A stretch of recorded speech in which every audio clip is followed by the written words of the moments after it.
त्वमक्षरं परमं देवितव्यं त्वमस्य विश्वस्य परम निधानम त्वमव्ययः शाश्वतः धर्मगोप्ता सनातनस्त्वं पुरुषो मतो में।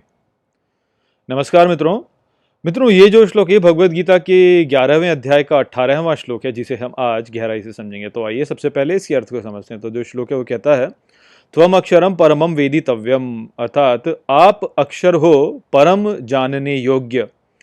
त्वमस्य विश्वस्य परम निधानम, अर्थात आप इस विश्व के परम आश्रय हो। त्वम अव्ययः शाश्वत धर्म गोप्ता, अर्थात आप अव्यय हो, शाश्वत धर्म के रक्षक। सनातनस्त्वम पुरुषो मतो में, अर्थात सनातन आप पुरुष हो मेरे मत में। तो यहाँ पर इस श्लोक में अर्जुन श्री कृष्ण के विराट रूप का वर्णन करते हुए उनकी स्तुति कर रहे हैं, और वो ये कहते हैं कि आप अक्षर हो, अर्थात आप ऐसे हो जो कि कभी भी क्षीण नहीं होता, जो कभी समाप्त नहीं होता, जिसका नाश नहीं हो सकता। तो आप अक्षर हो और आप परम जानने योग्य हो। आप ही वास्तव में इस विश्व का परम आश्रय हो और आप सनातन धर्म के रक्षक हो।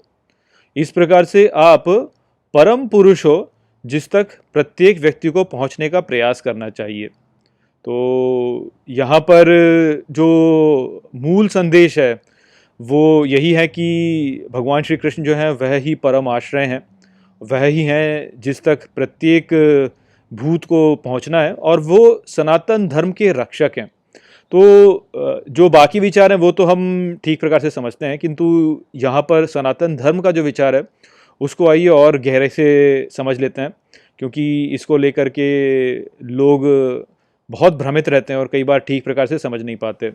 तो देखिए, जो सनातन धर्म है वो वास्तव में हम आज कहते हैं कि जो हिंदुइज्म है वह वास्तव में हिंदुइज्म नहीं है, किंतु सनातन धर्म है। और होता क्या है कि जब आप सनातन धर्म को किसी दूसरी भाषा में यदि आप उसका अनुवाद करते हैं, तो जैसे उसका यदि अंग्रेजी में अनुवाद किया जाता है तो इसको इटर्नल रिलीजन करके बोल दिया जाता है। तो ये जो इटर्नल रिलीजन करके बोल दिया जाता है ना, तो इससे होता ही है कि सनातन धर्म का जो मूल है उसको हम समझ नहीं पाते। क्योंकि होता क्या है कि धर्म जो है उसको रिलीजन में जब अनुवादित कर दिया जाता है तो बहुत सा ऐसा अर्थ होता है धर्म का जो कि हम खो देते हैं, वो पूरा विचार ही वास्तव में खो जाता है। तो इसलिए धर्म को कभी भी रिलीजन में उसका अनुवाद करना नहीं चाहिए। धर्म एक ऐसा शब्द है जो कि भारतीय संस्कृति का एक अभिन्न भाग है, और ये एक ऐसा विचार है जिसका कि दूसरी सभ्यताओं में अनुवाद नहीं किया जा सकता, क्योंकि ये जो विचार है ये दूसरी सभ्यताओं में है नहीं। तो ये जब होता है तो उससे इस विचार का कि ईश्वर जो है वह सनातन धर्म के रक्षक हैं, उसका जो अर्थ होता है वह ठीक प्रकार से पहुंच नहीं पाता। देखिए, जो रिलीजन है वह वास्तव में एक ऐसा शब्द है जो कि बहुत ही सीमित है। उसमें धर्म का जो विस्तार है, जो विस्तृत रूप है धर्म का, वह हम समझ नहीं पाते। रिलीजन यदि आप देखें तो वह एक ऐसा विचार आपके सामने प्रस्तुत करता है कि ये कोई एक पंथ है, या कोई एक संप्रदाय है जिसका कि कोई एक संस्थापक है, और ये संप्रदाय जो है संगठित रूप से अपने पैगाम को या अपने विचार को चारों ओर फैलाने में प्रयासरत है। इस प्रकार का एक विचार मन में आता है जब रिलीजन शब्द कहा जाता है। किंतु ये धर्म का वास्तविक स्वरूप नहीं है। आप धर्म को ऐसे नहीं कह सकते कि धर्म का कोई संस्थापक है, या धर्म जो है वह किसी एक संगठन तक सीमित है, और धर्म या कोई ऐसा विचार है जिसको फैलाया जाना चाहिए। ऐसा नहीं है वास्तव में। आप ये समझिए कि ये जो संपूर्ण सृष्टि है ये कुछ ऐसे सार्वभौमिक नियमों के द्वारा संचालित है जो कि सभी समय पर, सभी स्थितियों में, सभी स्थानों पर लागू होते हैं। ये नियम है सार्वभौमिक जो नियम है, इनका समूह जो है वह वास्तव में धर्म है। ये जो सृष्टि है ये चल रही है और एक संतुलन में चल रही है।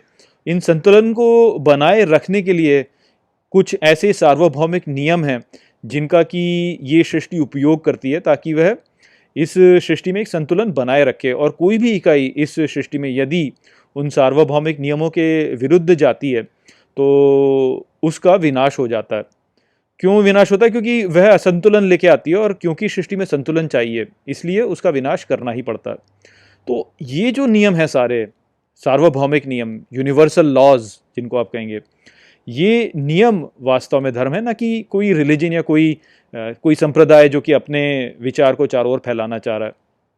तो उदाहरण के लिए मैं आपको जैसे बताऊं कि मान लीजिए कि कोई एक संप्रदाय है जो कि अपने अनुयायियों में वृद्धि करना चाहता है, और विस्तार करने के लिए निश्चित ही उसको फिर सभी क्षेत्रों में सामान्य लोगों को अपने में सम्मिलित करना होगा। अब होता क्या है कि जो सामान्य लोग होते हैं वह उनमें उतनी शक्ति नहीं होती कि वह कठोर जो नियम होते हैं नैतिकता के, उनका पालन कर सकें। तो होता क्या है कि इसी कारण से जब कोई संप्रदाय अपना विस्तार करना चाहता है और अपने अनुयायियों में वृद्धि देखना चाहता है, तो वह अपने जो नैतिक नियम होते हैं उनमें थोड़ी ढील देने लगता है, या वह लालच प्रदान करने लगता है। जब ये ढील आती है तो लालच प्रदान करने लगता है, फिर वह लालच प्रदान करके लोगों को अपने में सम्मिलित करने लगता है, या भय का उपयोग करके लोगों को अपने में सम्मिलित करने लगता है, या बल का उपयोग करके लोगों को अपने में सम्मिलित करने लगता है। तो इस प्रकार से अपने नैतिक नियमों में वो ढील ले आता है। अब जब नैतिक नियमों में ढील आ जाएगी तो उससे तो पतन ही होगा। फिर आप ऐसे ही लोगों को अपने भीतर सम्मिलित कर रहे होंगे जो कि लालच से प्रभावित हो जाते हैं, जो भय से प्रभावित हो जाते हैं, जो कि डरते हैं, या जिनमें बल नहीं है नैतिक नियमों का पालन करने का। तो ऐसे लोगों को फिर आप सम्मिलित करेंगे। तो जब ऐसे लोगों को आप अपने संप्रदाय में सम्मिलित करेंगे तो आपका जो संप्रदाय होगा वह स्वयं ही विघटित होता चला जाएगा, उसमें कुप्रथाएं आ जाएंगी, क्योंकि मूर्खों को आप अपने साथ जोड़ रहे हैं। मूर्खों को आप अपने साथ जोड़ेंगे तो यही होगा। तो जब भी कोई संप्रदाय इस प्रकार से अब वृद्धि करने लगता है तो उस वृद्धि के साथ ही उसका पतन भी होने लगता है। और ये जो प्रक्रिया है ये ऐसी चलती रहती है।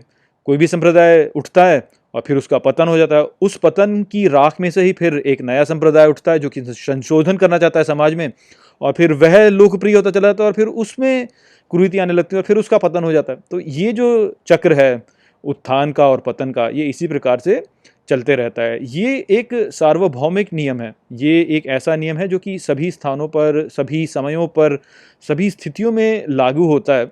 और इस नियम को सनातन धर्म में अपने में सम्मिलित किया हुआ है समय के कालचक्र के रूप में, कि कालचक्र जो होता है उसमें जो भी इकाई उठती है उसका पतन होता ही होता है। तो ये जो विचार है ये सभी संस्थाओं पर लागू करता है, सभी समयों पर लागू करता है। तो इस प्रकार से ये सनातन धर्म का एक भाग है।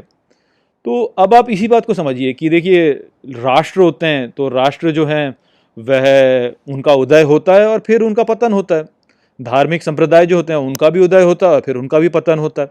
या आप अपने चारों ओर देखिए, जो महाद्वीप होते हैं, इतने बड़े बड़े महाद्वीप हैं, वह सरकते रहते हैं। सरकने से जो है यहाँ पर पृथ्वी पे या जो भूमि होती है उसमें पहाड़ उठते हैं, पहाड़ उठते हैं, और कहीं पे समुद्र आने लगता है। समुद्र का जो उसका आकार होता है उसमें परिवर्तन होने लगता है। या इन्हीं परिवर्तनों के द्वारा जो होते हैं प्रजातियां विकसित होती हैं, और फिर इन्हीं परिवर्तनों के कारण प्रजातियां जो होती हैं वो विलुप्त हो जाती हैं। इन्हीं परिवर्तनों से जो पर्वत होते हैं वह उनका उदय होता है, किंतु फिर धीरे धीरे उनका अपकरण भी हो जाता है। या नदियाँ जो होती हैं वह बहती रहती हैं और फिर वह सूख भी जाती हैं। वन जो होते हैं वह मरुस्थल में परिवर्तित हो जाते हैं, मरुस्थल जो होते हैं वो वनों में परिवर्तित हो जाते हैं। और ऐसे ही जो परिवर्तन का चक्र है ये चलते रहता है, चलते रहता है, चलते रहता है। किंतु ये जो नियम हैं जो कि इस सृष्टि में एक संतुलन को बनाए रखते हैं, ये नियम तब भी लागू होते हैं। ये सभी परिवर्तन वास्तव में उन नियमों के द्वारा ही संचालित हो रहे होते हैं।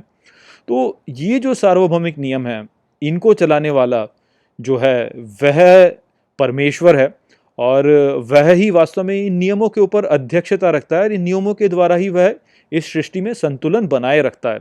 ये किसी एक संप्रदाय तक सीमित नहीं है, ये किसी एक राष्ट्र तक सीमित नहीं है, ये सार्वभौमिक है। और यहाँ पर आप समझ सकते हैं कि सनातन धर्म का विचार वास्तव में क्या है। सनातन धर्म का विचार है इन सभी नियमों का समुच्चय, कि ये जितने भी नैतिक, भौतिक नियम हैं, अर्थव्यवस्था वाले नियम हैं, अपने जीवन को किस प्रकार से जीना है, उन सभी को अपने में सम्मिलित करने वाले नियमों का जो समुच्चय है वह सनातन धर्म है। ये किसी एक संप्रदाय तक सीमित नहीं है। यही कारण है कि सनातन धर्म में इतने सारे संप्रदाय हैं। बोला जाता है कि रिलीजन अलग अलग है, तो आप बौद्धों को और आप हिंदुओं को अलग रिलीजन बोल सकते हैं, आप सिखों को, हिंदुओं को आप अलग रिलीजन बोल सकते हैं, किंतु सनातन धर्म में ये सनातन धर्म में ही हैं, ये सब के सब उसी सनातन धर्म है, क्योंकि उन्हीं नियमों का ये सभी पालन करते हैं और मानते हैं उनको। तो सनातन धर्म में आप सिखों को भी सम्मिलित करेंगे, सनातन धर्म में आप बौद्धों को भी सम्मिलित करेंगे, जैनों को भी सम्मिलित करेंगे, जो कि पुनर्जन्म में विश्वास करते हैं, जो कि कर्म और उसके परिणाम में विश्वास करते हैं, क्योंकि ये सभी सार्वभौमिक नियम है। तो इन सब का जो रक्षक है वह परम परमेश्वर जो है, वह ही यहाँ पे श्री कृष्ण अपने विराट रूप में अर्जुन को दिखा रहे हैं। और क्योंकि ये जो नियम है इनके अध्यक्ष परम परमेश्वर हैं, और वह ही इसके द्वारा इन संपूर्ण सृष्टि में संतुलन बनाए रखते हैं, इसी कारण से इस संसार की प्रत्येक इकाई का जो अंतिम आश्रय है वह वास्तव में परम परमेश्वर ही हैं। ये सभी नियमों को चलाने वाला जो है वह ही है। तो इसीलिए वो कहते हैं कि आप ही हो जो कि जानने योग्य हो, आप ही हो जो कि परम आश्रय हो, आप ही हो जो कि परम पुरुष हो, जो कि इस संपूर्ण सृष्टि के ऊपर अध्यक्षता रखता है और सनातन धर्म का जो रक्षक है। तो यह विचार था यहाँ पर। आशा करता हूँ कि मैंने इस श्लोक को आपको ठीक प्रकार से समझा दिया होगा। चलिए इसी के साथ इस वीडियो को यहीं पर समाप्त करते हैं। नमस्ते।